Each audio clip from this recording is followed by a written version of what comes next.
अपने घर और परिवार में शांति को बनाए रखना। आज हम कलीसिया से बात करेंगे। यो वरदान प्रभु यीशु मसीह ने कलीसिया के हर एक मेंबर को दिया है। क्या उस वरदान में हर एक मसीही बना हुआ है? यदि नहीं तो आज का संदेश आपके परिवार के लिए निहायत जरूरी है।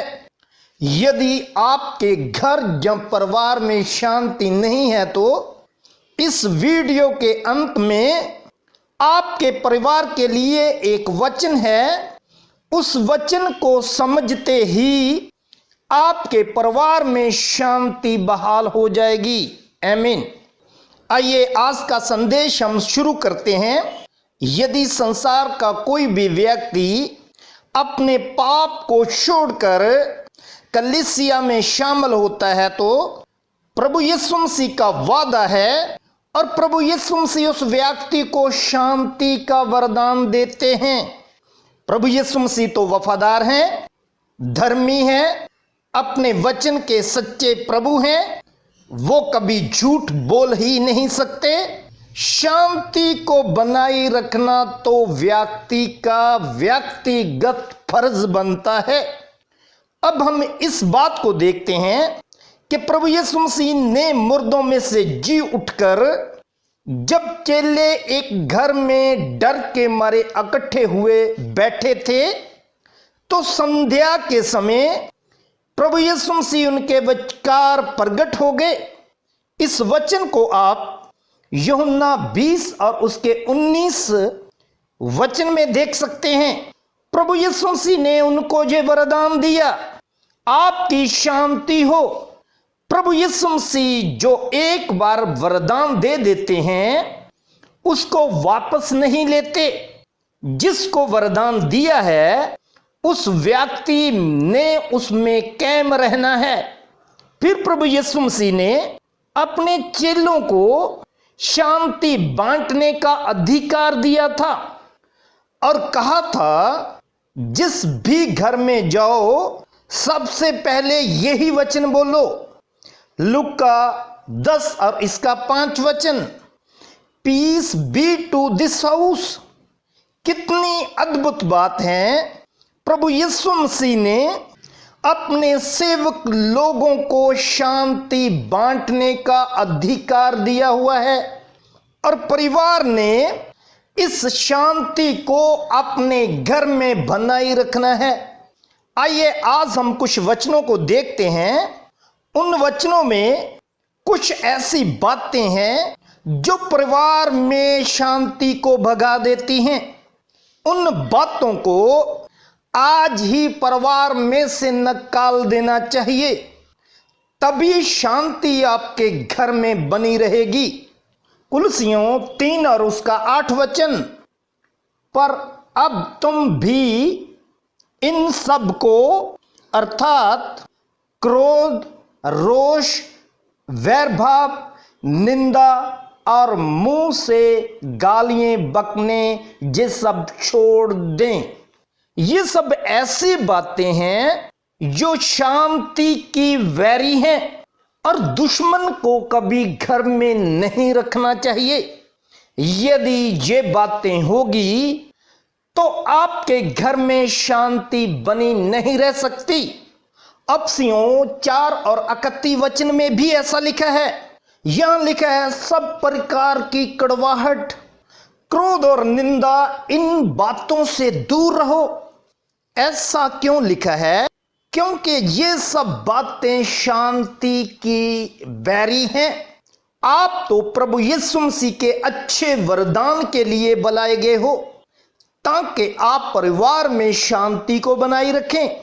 यदि आप आज परिवार में शांति नहीं बनाए रखोगे तो ये आपके परिवार के लिए असंभव है कि आप स्वर्ग में प्रवेश कर पाओ, क्योंकि शांति स्वर्ग का चिन्ह है। इसीलिए प्रभु यीशु मसीह ने कहा था कि स्वर्गीय राज को धरती के ऊपर मांगो। वो स्वर्गीय राज आपके घर में पहले चाहिए। अब आप सवाल कर सकते हैं कि मैं अपने गुस्से के ऊपर कैसे काबू पाऊं। मुझे गुस्सा आ जाता है।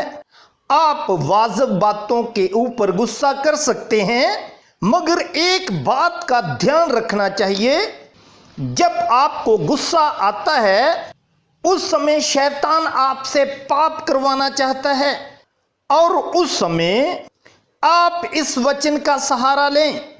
एफिसियों अध्याय 4 इसका 26 वचन और 27 वचन। क्रोध तो करो पर पाप मत करो, सूर्य अस्त होने तक तुम्हारा क्रोध ना रहे, और ना शैतान को अवसर दो। इन दोनों वचनों का अर्थ क्या है? जब आपको गुस्सा और क्रोध आता है उस समय शैतान पाप करवाना चाहता है। जब आप क्रोध में भरे रहोगे, सूर्य अस्त हो जाएगा और आप सोने के लिए अपने बेड पर जाओगे, वहां शैतान आपसे बात करेगा। आप आने वाले समय में अपने परिवार के सदस्य के विरुद्ध में बुरी योजना बनाएंगे। यही पाप है, और काइन को भी यही कहा गया था कि क्रोध तो आपको आ गया, मगर अब पाप सह लगाकर बैठा हुआ है, उस पर आप जीत हासिल करो। और काइन इसमें फेल हो गया, सूर्य अस्त हो गया, वो सो गया।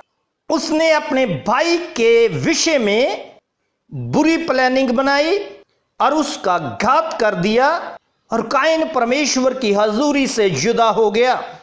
ऐसा आपके साथ भी हो सकता है। इसलिए आपने अपने परिवार में शैतान को स्थान नहीं देना। जो वरदान प्रभु यीशु मसीह ने शांति का आपके परिवार को दिया है, उसको बनाए रखना है। जैसा कि मैंने शुरू में आपको बताया था कि आपके परिवार के लिए एक वचन है, उस वचन को पवित्र आत्मा की सहायता से समझें, तो आपके परिवार में निरंतर जो यीशु मसीह ने शांति का वरदान दिया है, मुर्दों में से जी उठ के, वो हमेशा बना रहेगा। ये वचन कुलसियों 3:13 में लिखा हुआ है, और यदि किसी को किसी पर दोष देने का कोई कारण हो तो एक दूसरे की सह लो, और एक दूसरे के अपराध क्षमा करो, जैसे प्रभु ने तुम्हारे अपराध क्षमा किए हुए हैं। आमीन। वैसे ही तुम भी करो। आमीन। प्रिय प्रभु में मेरे भाई बहनों, आप माफ किए हुए हो, प्रभु यीशु के छुड़ाए हुए हो। इसलिए घर में शांति बनाए रखने के लिए आज से एक दूसरे की सह लो, एक दूसरे को माफ कर दो, क्योंकि आप लोग स्वर्ग के बीच में जाने के योग्य नहीं थे। प्रभु यीशु मसीह ने बिना शर्त आपको माफ किया है, इसलिए आप भी करो। अभी अंत में मैं आपको एक निवेदन करना चाहता हूं। ये संदेश सब मसीही लोगों के लिए है।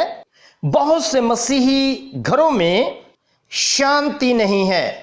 यदि आप इस संदेश को दूसरे मसीही लोगों के साथ शेयर करोगे तो आप शांति के बोने वाले बन जाओगे। जो शांति को बोएगा वो अनंत जीवन को काटेगा। प्रिय भाई बहनों, आपको मसीह ने शांति के लिए बुलाया है और शांति बोने के लिए बुलाया है। प्रभु इस संदेश के साथ आपके परिवार को शांति दे। आमीन।